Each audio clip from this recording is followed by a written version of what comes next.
வாழ்த்துதல் தியானம் அப்படிங்கிற ஒரு வித்தியாசமான தியானத்தை குடும்பத்தில் பார்த்திங்கன்னா அடிக்கடி சின்ன சின்ன சண்டைகள் வந்துக்கிட்டே இருக்கும். அதனால் ஸ்ட்ரெஸ்ஸு, கோபம், பயம், பதட்டம், நம்ம பிரிஞ்சும் போக முடியாது. அதுக்காக ஒன்றா சேர்ந்து தொடர்ந்து வாழவும் முடியாது. அப்படிங்கிற ஒரு சூழ்நிலை இருக்கிறனால தான் 100க்கு 90% பிரச்சனைகள் சால்வ் ஆகிரும். மீதி 1% தான் நமக்கு வெளியே இருக்கக்கூடிய தொந்தரவுகள், மனக்கசப்புகள் எல்லாமே 1% தான் வெளியிருந்து வரக்கூடியது.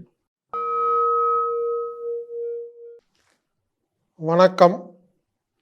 Blessing meditation.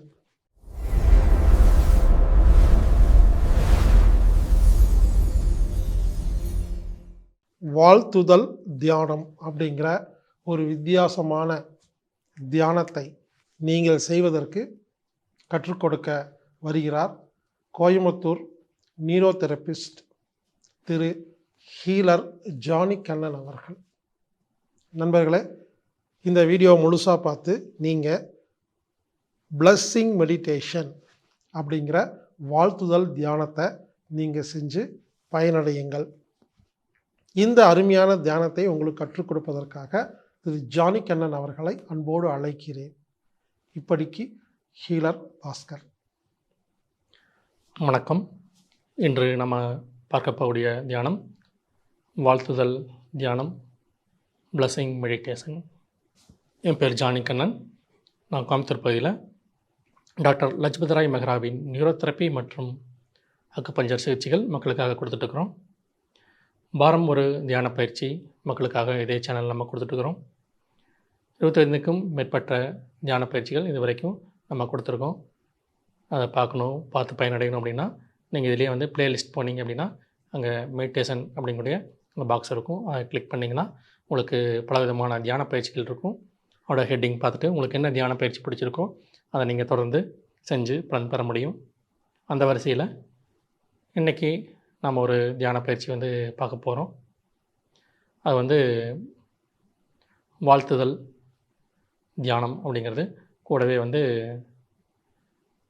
குடும்ப ஒற்றுமையை அதிகப்படுத்தக்கூடிய ஒரு தியானம் அப்படிங்கூட இது சொல்லலாம். எதனால் பார்த்திங்கன்னா, குடும்பத்தில் பார்த்திங்கன்னா அடிக்கடி சின்ன சின்ன சண்டைகள் வந்துக்கிட்டே இருக்கும். அதனால் ஸ்ட்ரெஸ்ஸு, கோபம், பயம், பதட்டம் அந்த மாதிரி அடிக்கடி நம்ம வீடுகளில் நடந்துட்டு இருக்கிறதா. எங்கே நம்ம அதிகமாக ஸ்ட்ரெஸ் ஆகிறோம் அப்படின்னா, ஒன்று வீட்டில் அல்லது நம்ம வேலை செய்யக்கூடிய இடத்துல அப்படிங்கிறது. ஆனால் வேலை செய்யக்கூடிய இடத்துல விட அதிகமாக எங்கள் தொந்தரவுகள் அதிகமாக வருதுன்னு பார்த்திங்கன்னா வீட்டில் தான். ஏன்னா அங்கே தான் நம்ம அதிக நேரம் ஒன்றாக இருக்கக்கூடிய கால அவகாசம் அதிகமாக இருக்குது. அப்படிங்கும்போது எப்போவுமே நம்ம சந்தோஷமாக சிரித்து பேசி வைக்கிறதுங்கிறது சில டைம் முடியாமல் போய் ஏதோ ஒரு விஷயத்தில் நமக்கு பிடிக்காத அவங்க செஞ்சுட்டாங்க, அவங்களுக்கு பிடிக்காத நான் செஞ்சுட்டேன் அப்படின்னு பார்த்திங்கன்னா, நான் சொல்கிறத அவங்க கேட்கல, இல்லை அவங்க சொல்கிறது நான் கேட்கல, நான் கேட்க முடியாது, நான் இப்படி தான் இருப்பேன் அப்படி பார்த்திங்கன்னா ஏதோ ஒரு விஷயத்தில் பார்த்திங்கன்னா சின்ன சின்ன ஊடல்கள் நமக்குள்ளே வந்துடுது. கணவன் மனைவிக்குள்ளே, இல்லை பெற்றோருக்கும் பிள்ளைகளுக்குள்ளே, இல்லை மருமகன் மருமகள், மாமனார் மருமகன், இந்த மாதிரி இந்த குடும்பத்தில் இருக்கக்கூடிய முக்கியமான அந்த உறுப்பினர்களுக்குள்ள தான் அதிகமான தொந்தரவுகள். அதனால தான் அதிகமாக ஸ்ட்ரெஸ்ஸு, ஆங்ஸைட்டி, பதட்டம் போன்ற இந்த உணர்வுகள்னால் பாதிக்கப்படுறாங்க. இப்போ இது எதனால் வருது அப்படிங்கிறது பார்த்திங்கன்னா, நம்ம அந்த சம்மந்தப்பட்ட நபரை நம்ம வாழ்த்தலை அப்படிங்கிறது தான். அப்படிங்க வாழ்த்தினா சரியாகுமா அப்படின்னா, இது ப்ராக்டிக்கலாக பல மாதங்களாக நம்மகிட்ட வரக்கூடிய பேஷண்ட்ஸுக்காகட்டும், இல்லை கேம்பில் வரக்கூடிய அந்த நபர்களுக்காகட்டும் இந்த விஷயத்தை நம்ம வாழ்த்துதல் செய்யக்கூடிய அந்த தியான பயிற்சியை கொடுத்து அவங்க வீட்டில் அப்ளை பண்ணி அது பார்த்திங்கன்னா நிறைய பேர் குடும்பத்தில் ஒத்துமையாக இருக்காங்க, சந்தோஷமாக இருக்காங்க, நிம்மதியாக இருக்காங்க. டைவர்ஸ் வரைக்கும் போகக்கூடிய சூழ்நிலை இருந்து அந்த நபர்கள் எல்லாமே திருப்பி ஒன்றா சேர்ந்து நம்ம ஒன்றா வாழ்வோம், சந்தோஷமாக இருப்போம், நடந்தது நடந்துட்டோம், இனிமேல் நம்ம ஒத்துமையாக இருக்கலாம் அப்படின்னு சேர்ந்து வாழ்ந்துருக்காங்க. ரொம்ப மிராக்கலாக பார்த்திங்கன்னா இந்த தியான பயிற்சியை முடிச்சதுக்கப்புறம் பார்த்திங்கன்னா ஒரு 5 வருஷமாக 2 வருஷமாக 2 பேத்துக்குள்ள பிணக்கிருந்து பிரிஞ்சிருந்து வாழ்ந்த நண்பர்கள், உறவினர்கள், அட்ட ஒரு கணவன் மனைவியாக இருக்கலாம்.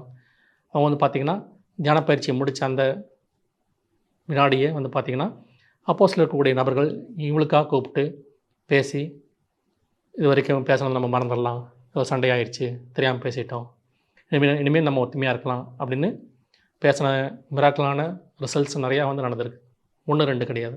ஒவ்வொரு கேம்ப்லேயும் பார்த்தீங்கன்னா ஒவ்வொருத்தரும் அவரோட ரிசல்ட்ஸ் வந்து சொல்லியிருக்காங்க. பல்வேறு குடும்பங்களில் ஒற்றுமை வந்து நடந்திருக்கு. அப்போ அதுக்கு என்ன செய்யணும் அப்படின்னா, அந்த சம்மந்தப்பட்ட நபர்கள், உதாரணமாக கணவனாக இருக்கலாம், மனைவியாக இருக்கலாம், குழந்தையாக இருக்கலாம், பெற்றோராக இருக்கலாம், யார் வேணாலும் இருக்கலாம். உங்களுக்கு யார் கூட இந்த உறவு தொந்தரவுகள், சிக்கல்கள் வருதோ அவங்கள நினச்சி அவங்கள நீங்கள் வந்து வாழ்த்தணும். அவங்க மூலம் சில காரியங்கள் ஆக வேண்டியிருக்குது. இணைஞ்சு தான் வாழ்கிறோம். மற்றவங்களா இருந்தால் கூட நம்ம விட்டு வெளியே வந்துடலாம். ஒரு ஃப்ரெண்ட்ஸு வெளியே இருக்காங்க, வெளியே ஒரு நபர்கள் அப்படின்னா 3வது நபராக இருந்தால் நம்ம அவங்க கூட தொடர்பில் இருந்து துண்டிச்சு வெளியே வரலாம். இல்லை எப்போ டைம் பார்க்கலாம் அப்படிங்கிறது இருக்க முடியும். ஏன் அதிகமாக சிக்கல் குடும்பத்தில், வீட்டில் அப்படின்னு சொல்ல காரணம் பார்த்திங்கன்னா, நம்ம வந்து பிரிஞ்சும் போக முடியாது. அதுக்காக ஒன்றா சேர்ந்து தொடர்ந்து வாழவும் முடியாது அப்படிங்கிற ஒரு சூழ்நிலை இருக்கிறனால தான் அவங்க கூடயே இருக்க வேண்டிய சூழ்நிலை இருக்குது. ஆனால் ஒத்துமையாக இருக்க முடியல. இது ஒரு சண்டை அப்படிங்கிறது இருக்கிறனால தான் இங்கே தான் அதிகமான ஸ்ட்ரெஸ்ஸு. நம்ம மற்றவங்ககிட்ட ஏதாவது சின்ன சின்ன பிரச்சனைகள் வந்துச்சு அப்படின்னா, நம்ம அந்த ஸ்ட்ரெஸ்லேருந்து ஈஸியாக வெளியே வந்துடலாம். ஏன்னா அவங்க எங்கேயோ இருக்காங்க, நம்ம எங்கேயோ இருக்கோம். நம்ம திருப்பி வீட்டுக்கு வந்துடுறோம். அவங்கள அதிகமாக பார்க்கல, பண்ணலை அப்படிங்கும்போது அதை நம்ம வந்து ஈஸியாக வந்து மறந்துட முடியும். ஆனால் வீட்டில் உள்ளவங்களுக்கு கூட ஏதோ ஒரு சின்ன பிணக்கு அப்படின்னா, அதை வந்து நம்ம வந்து திரும்ப திரும்ப அவங்க முகத்தில் பார்த்தாகணும். அவங்க மூலமாக தான் நமக்கு சில காரியங்கள் ஆக வேண்டியிருக்குது. நம்ம ஒரு வேலைக்கு போகணும் அப்படின்னா, மனைவி சமைச்சு கொடுத்தா தான் நம்ம சாப்பிட்ணும். சாப்பிட்டு வேலைக்கு போக முடியும். அந்த நாளைக்கு நீங்கள் ஹோட்டலில் சாப்பிட முடியும். திருப்பி அவங்க சமைச்சு கொடுத்தா நீங்கள் சாப்பிட்ணும். ஒரு கணவர் சம்பாதிச்சு கொடுக்கும்போது தான் அதோட பணத்தை வச்சு தான் வீட்டில் நீங்கள் வந்து மற்ற செலவுகள் வந்து கவனிக்க முடியும். இப்படி ஒருத்தரோட ஒருத்தர் பின்னி பிணைஞ்சிருப்போம். இணைஞ்சு வாழணும். ஆனாலும் சில தொந்தரவுகள் இருக்குது. விடுபட்டு வெளியும் வர முடியல. அப்படிங்கும்போது தான் நமக்கு தொந்தரவுகள் அதிகம், ஸ்ட்ரெஸ் அதிகம், ஆங்ஸைட்டி அதிகம், எல்லாமே ஆகுது. அப்போ இந்த குடும்பத்தில் எப்படி ஒத்துமையாக வாழ்கிறது அப்படின்னா, அதில் நம்மகிட்ட சில குறைபாடுகள் இருக்குது. அந்த குறைபாடுகள் நமக்கு வந்து தெரியல. என்னென்னா, நம்ம கடமைகள் செய்வோம். ஆனால் அவங்கள பிளெஸ்ஸிங் பண்ணுறது அப்படிங்கிறது இருக்காது. அவங்களுக்காக நீங்கள் உணவு தயார் பண்ணி கொடுக்குறதா இருக்கலாம். அவங்களுக்காக ஒரு டிஃபன் பாக்ஸ் பேக் பண்ணி கொடுக்குறதா இருக்கலாம். இல்லை அவங்களுக்காக நீங்கள் சம்பாதிச்சு கொடுக்குறதா இருக்கலாம். அவங்கள வந்து ஏதோ ஒரு ஆஸ்பத்திரிக்கு கூட்டு போய் கேர் பண்ணுறதா இருக்கலாம். இது மாதிரி பலவிதமான விஷயங்கள் நீங்கள் செய்கிறீங்கங்கிறது கண்டிப்பாக உண்மை தான். அதெல்லாமே நீங்கள் செஞ்சிட்ருக்கீங்க. ஆனால் என்ன செய்யலை அப்படின்னா, அவங்கள பிளெஸ் பண்ணுறது அப்படிங்கிறது ரொம்ப ரொம்ப குறைவாக இருக்குது. மனசால் அவங்கள வாழ்த்தணும்.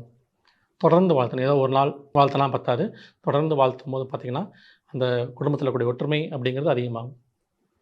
குடும்பத்தில் இருக்கக்கூடிய அந்த நபர்கள் மூலமாக உங்களுக்கு அனுகூலமான காரியங்கள் நடக்கணும்னா என்ன பண்ணணும் அப்படின்னா, இது நமக்கு ஏற்கனவே தெரிஞ்சிருக்குது. அதனால் நமக்கு ஏதோ ஒரு விஷயம் வேணும், ரொம்ப தொந்தரவாக இருக்குது, ஒரு மனக்குழப்பம் இருக்குது, இல்லை நீங்கள் தொழில் சரியாக அமையலை, ஒரு பொண்ணுக்கு சரியாக வரணும் அமையலை, இந்த மாதிரி சமயத்தில் நம்ம என்ன பண்ணுவோம், கோயிலுக்கு போவோம் இல்லையா? கோயிலுக்கு போய் சாமி கும்பிடுவோம். அப்போ அங்கே போய் என்ன பண்ணுவாங்க அப்படின்னு பார்த்தீங்கன்னா, இந்த போற்றி பாடல்கள் வந்து பாடுவாங்க. இறைவனை நினச்சி அவங்கள துதித்து அவங்கள வந்து பாராட்டி வந்து போற்றி பாடல்கள் அப்படிங்கிறது பாடுவோம். அந்த போற்றி பாடல்கள் பாடிட்டு அதுக்கப்புறமா நமக்கு என்ன வேணும், முதல்ல வந்து போனோடனே எனக்கு அது குறைவாக இருக்குது, இது குறைவாக இருக்குது அப்படின்னு நம்ம கஷ்டத்தை சொல்லாமல் போற்றி பாடல்கள் அப்படிங்கிறது பாடுறது ஒரு வழக்க முறையாக வந்து நம்ம வந்து வச்சுருக்கோம். அது தெரியாதவங்களுக்காக நமக்கு போற்றி பாடல்கள் தெரியல அப்படிங்கும்போது தான் அங்கே அர்ச்சகர்கள் வந்து அந்த மந்திரங்கள் வந்து இறைவனுக்காக சொல்லுவாங்க. நம்ம கண்ணை மூடி அதை கவனிச்சுட்டு நம்ம வந்து நம்முடைய வேண்டுதல்களை வந்து நம்ம வைப்போம். இது பாட தெரிஞ்சவங்க, கேட்க தெரிஞ்சவங்க அவங்க என்ன பண்ணுவாங்கன்னா, போற்றி பாடல்கள் அப்படிங்கிறது பாடுவாங்க.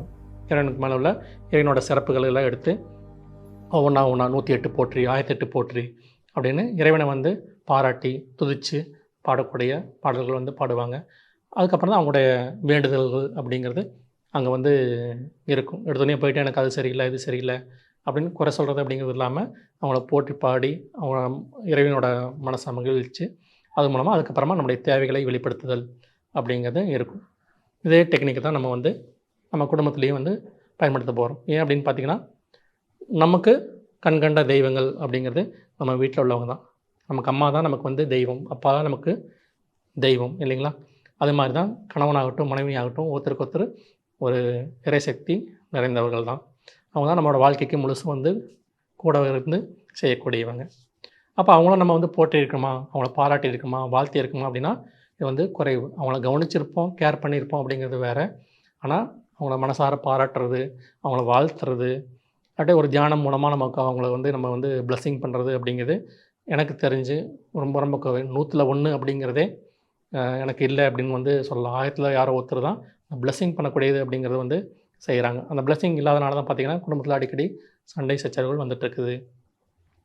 இன்றைக்கி அது ஒரு வாய்ப்பாக எடுத்து நம்ம வந்து குடும்பத்தில் உள்ள நபர்களை நம்ம வந்து வாழ்த்த போகிறோம்.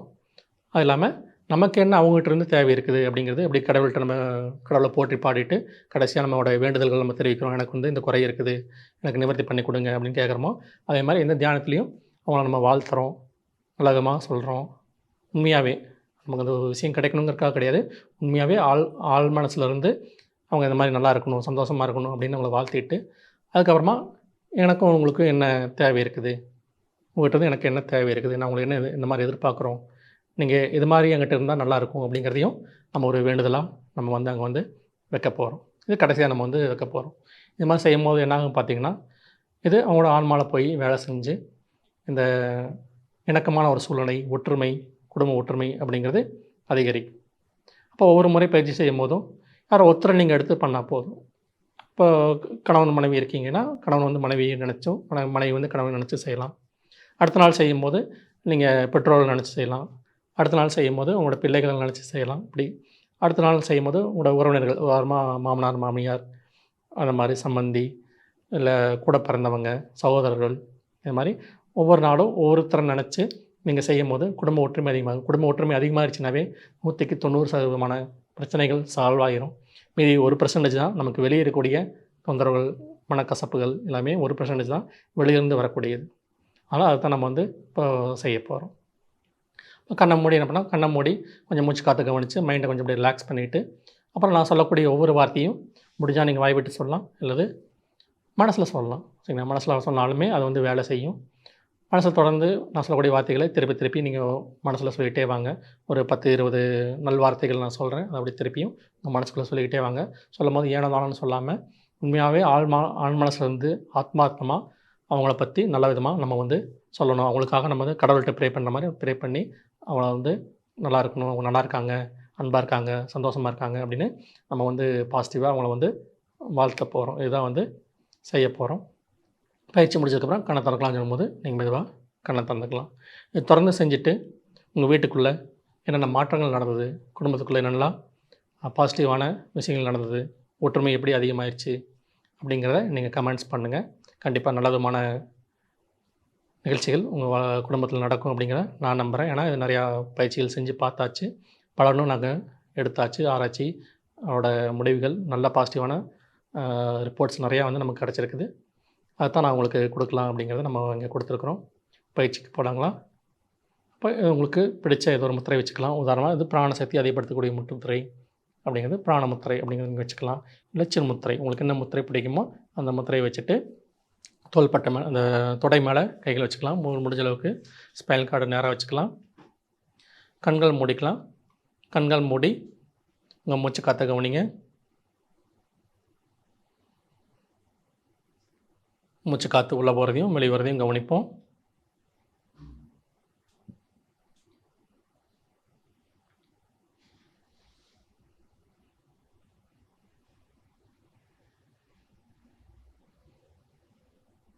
நான் சொல்லக்கூடிய வார்த்தைகளை திரும்பவும் நீங்கள் மனசுக்குள்ளே உண்மையாகவே ஆத்மார்த்தமாக அந்த சம்மந்தப்பட்ட நபரை நினச்சி நீங்கள் சொல்லணும். எந்த அளவுக்கு உண்மையாக நீங்கள் சொல்கிறீங்களோ அந்தளவுக்கு அவரோட ரிசல்ட் அப்படிங்கிறது வெளியே உண்மையாகவே நடக்க ஆரம்பிக்கும்.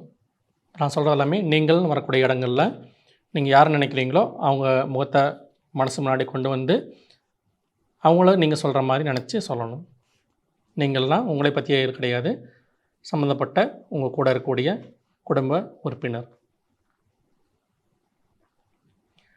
நீங்கள் அன்பாக இருக்கிறீர்கள்.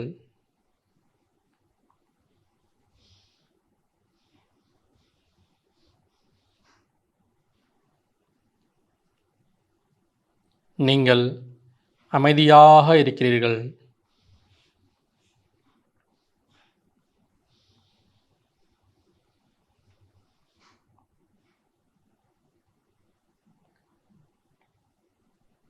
நீங்கள் சந்தோஷமாக இருக்கிறீர்கள்.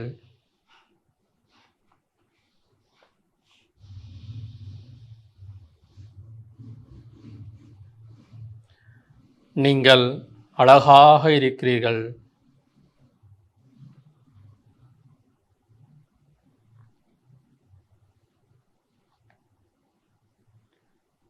நீங்கள் ஆரோக்கியமாக இருக்கிறீர்கள்.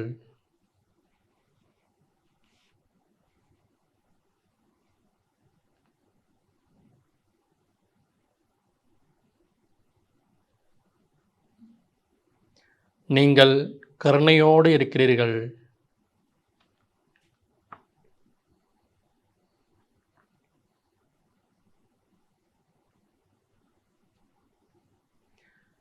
நீங்கள் பாசம் நிறைந்தவர்.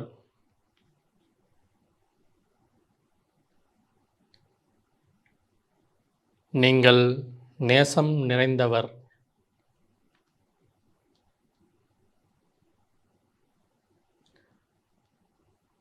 நீங்கள் திறமைசாலி.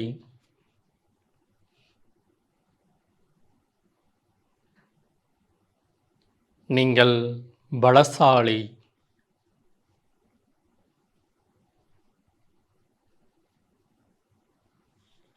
நீங்கள் புத்திசாலி.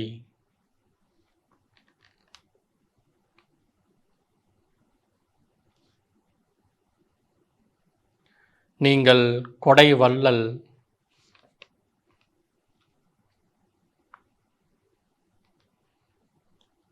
உங்களுக்கு இறையருள் எப்பொழுதும் இருக்கிறது.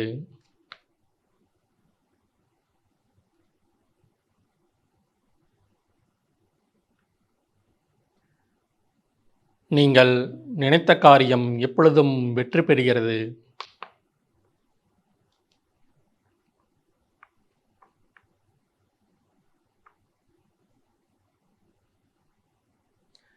நீங்கள் என்மேல் எப்பொழுதும் அன்பாக இருக்கிறீர்கள்.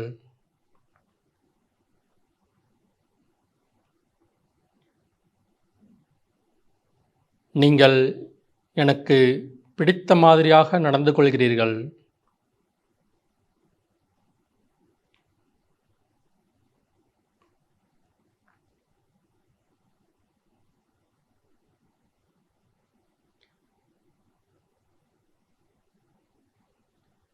நீங்கள் எனக்கு வேண்டியதை செய்கிறீர்கள்.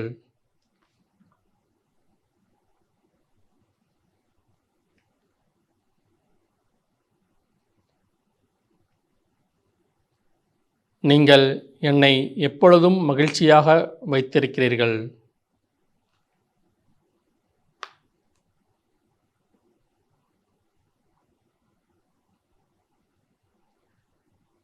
நீங்கள் என்னுடன் எப்பொழுதும் ஒற்றுமையாக இருக்கிறீர்கள்.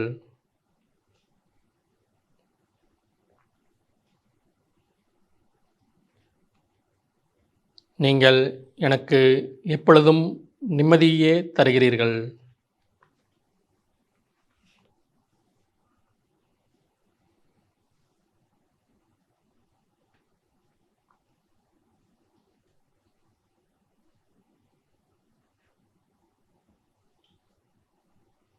மெல்லமாக மூச்சு காத்து கவனிப்போம்.